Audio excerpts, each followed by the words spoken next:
সকল সম্মানিত মাছ চাষি ভাই ও বন্ধুরা, দেশের বাইরে থেকে যারা আজকে আমাদের একটি প্রতিবেদন দেখতে পাচ্ছেন, তা হলো আমাদের রুই মাছ চাষ সম্পর্কে আমরা কিছু ধারণা দেব।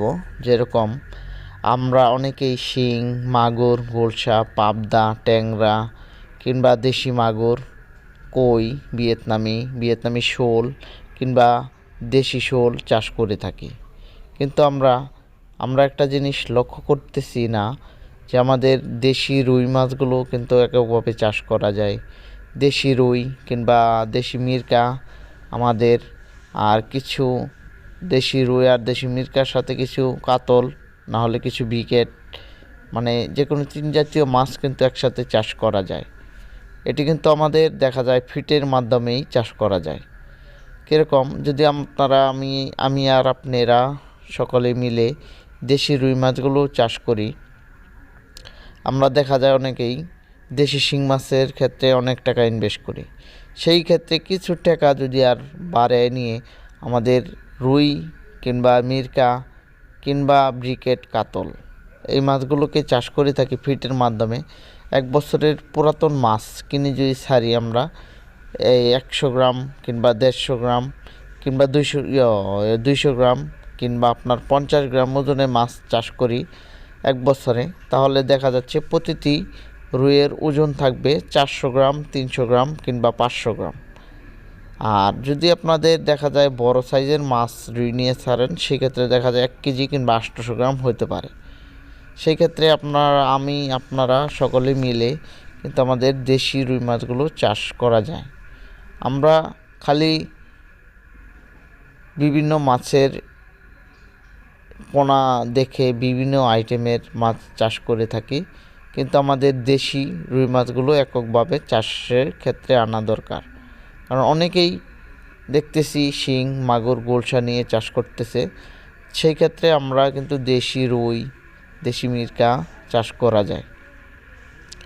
এটি যদি আপনারা ফিট খাওয়ান রুই মাছকে ওই শিং মাছের মতোই, যেরকম আপনারা শিং মাছে সকাল, বিকাল কিংবা রাত্রে খাবার দিয়ে থাকেন, সেই ক্ষেত্রে রুই মাছের কিন্তু এত খাবার লাগতেছে না। সকালেরটাও দুবার দেওয়া যায় রুই মাছকে 10টার দিকে দিনের, আর বিকালের রাত্রেরটা দেখা যায় শিং মাছের যে খাবারটা দেওয়া হয় বাসমান ফিট, এসিআই কেউ বিভিন্ন কোম্পানির ফিট খাওয়াই থাকে। সেই ক্ষেত্রে কিন্তু আমরা এই মাছগুলোকে এভাবে করে চাষ করতে পারি এক বছর। দেখা গেল কি, এক বছর যদি চাষ করি আমরা, দেখা যাচ্ছে শিং মাছ, মাগুর মাছ, পাবদা, গোলসা ওর চাইতে বেশি লাভ থাকবে আমাদের এই দেশীয় মাছগুলো। কেননা এই মাছগুলো কোনো ভাইরাস, ব্যাকটেরিয়া আসে না। সেই ক্ষেত্রে আমরা এই মাছগুলো চাষে করতে চাই। সকলেই চাষ করেন কিংবা সকলকে চাষ করার জন্য আগ্রহী করা হোক।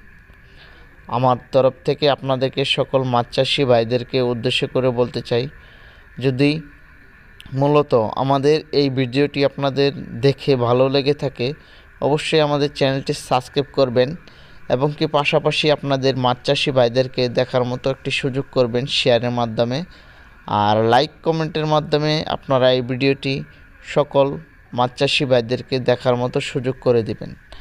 আর সকলকেই উৎসাহিত করুন আমাদের দেশীয় মাছের চাষগুলো দেশে ফেরানোর জন্য। কারণ আমাদের শিং মাছের ক্ষেত্রে আমাদের এই মাছগুলো ব্যাপক হারে চাষ নেই। সেই ক্ষেত্রে সকল মাছ চাষি ভাইদেরকে আমি একটা কথা বলতে চাই, আমাদের এই ভিডিওটি শেয়ার করুন, সকল মাছ চাষি ভাইদের দেখার মতো সুযোগ করে রাখুন। ভালো থাকবেন, সুস্থ থাকবেন।